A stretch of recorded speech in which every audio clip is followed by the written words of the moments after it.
some clients that are more standoffish, but here we know Stevenage Council, Simon, Will, Tracy, they're very active, they're very involved, and that for us is a real benefit in the scheme. The delivery of schemes is becoming more and more complex. There are more and more strands to the delivery of a scheme as the rules, the regulations become increasingly intense and more challenging. It intensifies the need for good teamwork. From our perspective, better to have a 6-week delay now than submit an application that's going to be rejected and have a potential 30-week delay in the overall programme. Hello, I'm Toby Fox from 1.5 Million New Homes, the local government challenge sponsored by Redloft and Bugler Developments. And I'm finding out from a different council every month what works and what needs to change to get more homes built. And this month, I've come to Stevenage. And I'm going to visit the Oval, which is a development scheme in Stevenage. And I'm going to talk to Jeremy Graham from Bugler Developments and Simon Nuttall from Stevenage Borough Council about the nature of the partnership that is delivering that scheme. So I'm Simon Nuttall. I work for Stevenage Borough Council. I'm our Head of Land and Development. So we're here at the Oval today, which is a new regeneration scheme that we're bringing forward in partnership with Bugler, who are here as well. Very kind. And you are... I'm Jeremy Graham. I'm the Chief Operating Officer for Bugler Developments. My role within the company is effectively I work a lot with our tendering team and our bid team. And then when we secure work, I'm ultimately responsible for everything that we do. So what is it about this project that attracted you? Why is this a good, attractive project for a contractor developer? There's a number of strands to that, Toby, really. There's, in no particular order, so we have talked about before, it's about relationships. Yeah. So the importance of relationships. So it's working with, so for our organisation, it's really important to work with people who are like-minded, who are people and individuals and organisations that are very what I call active. So are engaging, want to be involved, because you get some clients that are more standoffish. But here we know Stevenage Council, Simon, Will, Tracy, they're very active, they're very involved. And that, for us, is a real benefit in the scheme. Why does that matter, though? Because you've delivered 1,000 schemes. You know, you can build homes with your eyes closed. Why do you need that relationship? It's because the delivery of schemes is becoming more and more complex. There are more and more strands to the delivery of a scheme as the rules, the regulations become increasingly intense and more challenging. We need it. What it does, it intensifies the need for good teamwork. So you can have this standoff relationship where you get a contract and they say, deliver this scheme. And we say, we're having issues, say, for example, with highways. And people will say, you do your job. Yeah. We'll watch you do your job. Or we could have a client who says, we've got a contact, we've got long-standing relationships, we can help facilitate things. Yeah. And at the end of the day, we're all here to deliver new homes. That's what we're here for. So you can either do it in a standoff way, or you could do it in a what I call a partnership way, where people bring all their skill sets to the table to help produce a team that works collaboratively. And Stevenage, without a doubt, I mean, our relationship is, I suppose, in its infancy, but you can see straight away with the type of characters involved, they want to be involved, they want to know about the scheme, they want to help, they want to have a big involvement. So it's not that they want to interfere. What they want to do is they help facilitate the delivery of a really, really good, well thought through, architecture-driven scheme. And that helps. Those relationships are just so important. I've done nearly 40 years in the industry, and that is one of the key things. Brilliant. Thank you, Jeremy. Okay, so Simon, for you to respond to that and also tell us what it is about this particular organisation that made them an attractive partner. Yeah, no, absolutely. I think for us, as kind of Jeremy's already alluded to, we want to be hands-on, and we know that in order to deliver the best outcomes, both us as a client and our kind of overall ambition of delivering homes, but also delivering a sense of community that comes alongside that, particularly on schemes like this at the Oval. In order to do that, you need a client client who's on board, who's invested in what we're trying to deliver. And I think that comes through early on, and that has been the case with Bugler in terms of our early discussions with them. They took us to sites that they were already delivering. They outlined their approach. So they're very open about, this is how we work and this is the kind of approach that we want to do. And that's something that really lent itself to some of our already kind of pre-existing ambitions, that the kind of the desire to work with reliable partners to deliver outcomes for the community. And I think kind of Jeremy's already touched on this a bit as well. Early on in our kind of work together, Jeremy rang me just to say, well, look, we've just come out of a site meeting, and the feedback that I've just had from the team is that we love working with Stevenage. I wanted to share that with you because actually we want to foster that relationship, and we know the importance of working together, and it's quite rare to come out of those sort of meetings and have such a collaborative approach. Yeah. And I think that's something that we really want to champion. We want to create an environment where we're making it as easy as possible for each party to thrive. And it's great that comes across. And well, tell us the sorts of things that go wrong that mean that relationship kind of comes into play. You know, and I was hearing earlier today about a scheme where completely unbeknown to anyone, there's an electric cable laid underneath a driveway, and nobody knew it was there. Like, there's no record of it until you start digging. Yeah. And the whole scheme had to kind of start again to make way for that.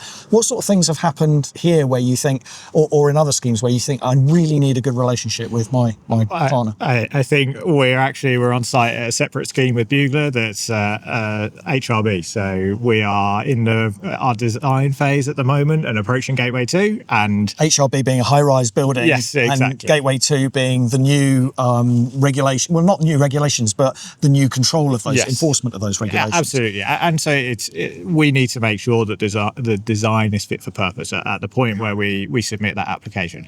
And the current feedback is that you could be waiting 12 to kind of 40 weeks. So you're obviously keen to get that in as early as possible. And can I just say 12 to 40, not 12 to 14. No. And it's largely a finger in the air type job of estimating that. So obviously there's a pressure to get that in.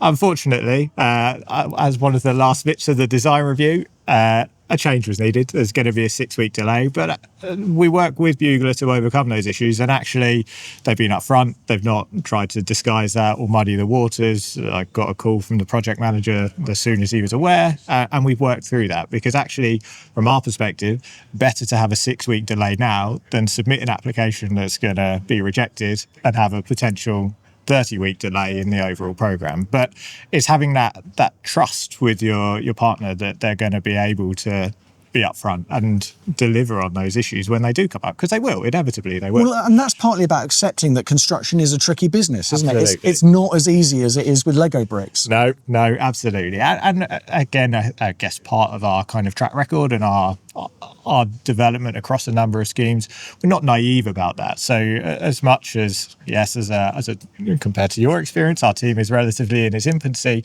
we have a range of experiences on our own sites, contractors going into liquidation, problems that you come across. And we know that there's an onus on us to make it as straightforward and as easy as possible, even from the small things like paying promptly. We understand the importance of cash flow to construction businesses. So the easier we make it for our partners, the better that's going to be for the wider relationship. And this is a particularly complex scheme, isn't it? Do you want to just give us an outline of the overall scheme? Yeah, absolutely. So the overall's a multi-phase scheme. There's going to be 3 phases in total. And the first phase is the delivery of a new community centre and church, as well as 91 new independent living units. You also, you don't necessarily get a sense of it, but the level changes across the site are dramatic. And so you have to make sure that the early design work for those first phases takes into consideration what the needs of the latter phases will be. So you can't just deliver that first phase in isolation without consideration for what's going to come next. And I think that's something that Bugler have been really proactive with. Because you've put in for all 3 phases with one partner. Talk me through the risks associated with that and why it's worth bearing those risks. Yeah, absolutely. So there obviously is a risk. It's phase 1 of this scheme is kind of £37 million, and the latter phases are going to be of a similar kind of value. So putting all our eggs in one basket, if that relationship's ours, then obviously that creates risk for us. If you, at the moment, it's working very well, but there is a possibility that might not be the case. So we know that we've kind of hitched our wagon to a single horse, but actually the kind of reward from that is the fact that you can have one contractor who puts that thought into those latter phases, who considers how the design's got to work for the later phases, and they're invested and motivated to do that because it makes their life easier. They're not just in it for the one first scheme and then they don't care about the latter problems. It will be their problem too. So from a purely selfish perspective for them, they're invested in making sure it's right first time, effectively. Thanks, Simon. So, Jeremy, talk us through the length of that relationship over those three phases for what, 6 odd years? How do those sort of risks and benefits look to you? I was thinking in terms of going back to the relationship side of things. I think once you have a mature relationship, which we enjoy with a lot of clients, it takes away. So when you start with a new client, there's normally a learning curve. Mm-hmm. You're trying to understand how people work, what makes things tick, what are important, what aren't so important to them. With a mature relationship, you can dive effectively straight into the detail of the job. And then with that maturity comes a level of honesty. So we need to be honest with people all the time. There's no point to use summers and charms. If you have an issue, you can either cover it up or you can be honest. But we all know the way to do things is to be honest. So you can do that with a mature relationship and with people who are, again, share the same values, who are culturally aligned to you. And that way you can then focus upon the delivery of the job. And that, to us, is what this scheme is all about. We're in every relationship in for the long haul. We don't want to talk just about the here and now. It's all about the long term as well. But in those long-term relationships in the past, they tend to break down when circumstances change. And the world has changed an awful lot in the last 5 years. It has. What if it changes that much again in the next 5 years? How have you designed the partnership so that you can withstand the changes that you're going to go through? So again, in terms of that's just about maturity, experience, and dare I say, common sense as well. Rather than a legal agreement kind of thing. I mean, everybody has the need for a contract, but I think the best contracts are the contracts that you can sign. You understand the rules, you understand what's the key drivers for delivering schemes, but you put the contract away, mm-hmm.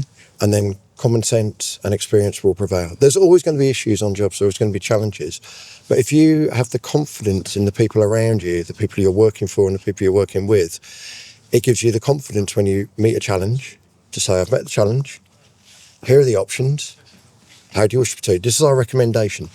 And when you have that relationship, you can then get to the answer and you can move on. Rather than retreating into your corner and covering your, excuse me, I'll put this your backside, and worrying about it contractually, you can focus upon the job.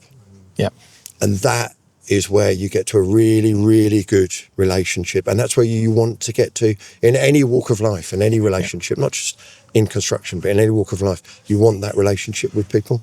Thanks, Jeremy. But Simon, I can hear, 1,000 people concerned about public taxpayers funding being secured on a handshake and a backroom deal. Where is the governance in this, and where is the security and the confidence for the council? Absolutely, you're absolutely right.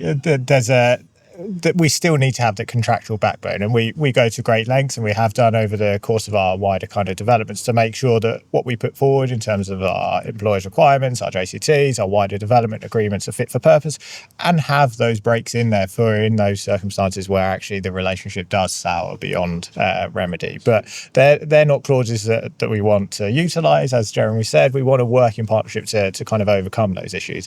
And I think that approach has been apparent throughout. So I will use an anecdote that our lawyer described when we were doing our contract negotiations. He'd just come from a separate meeting with a different client in a different context, and we finalised our what we needed to do in our call with Bugler, and he was like, this meeting compared to my last, which was like trying to negotiate with a bag of rats, is absolutely like chalk and cheese. So that desire to find mutual common ground, to make sure that you have the security, like you said, we need to make sure that we're making best use of public funds. But actually, best use of public funds isn't just about pure value for money. It's making sure that where there is issues, we can find a long-term solution and in the kind of guise of the contract, rather than having to break the contract down and go out to tender for what would inevitably be a greater cost to the public, to the wider public and the taxpayer. So it's more about the outcome. It's more about what actually gets delivered. Yeah.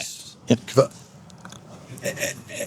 we talk here about the here and now, but the acid test for this will be you start and you finish the job, you produce a quality product.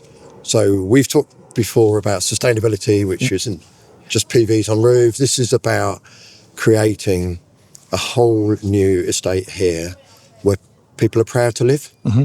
So it sustains itself. So there's a lot of people want to live here. There's respect within the area, and we've got a great start. In fairness, the architect that we use, who we know really well, I think they've done a really good job on the master planning so far. We've got a little bit of way to go, but we're off to a great start. But it's that whole legacy that we're going to leave behind. So it's build quality, but it's also about, do people want to come here, live here and enjoy and be proud of where they're living? And that is the whole package. And that is, correct me if I'm wrong, that is exactly what we want to be doing here. Yeah, absolutely. So it's not just pounds, shillings and pence. It's also about, in 100 years' time, when we're finished and we're gone, will people still be wanting to live here? Jeremy, Simon, thank you very much for your role in getting 1.5 million new homes built. Very much. Thank you very much. And that's it for another episode of 1.5 Million New Homes, the Local Government Challenge, sponsored by Redloft and Bugler Developments. But we are going to be back in just a few days with more from Stevenage. So until then, please hit like and subscribe, and we'll look forward to seeing you next time. Thank you.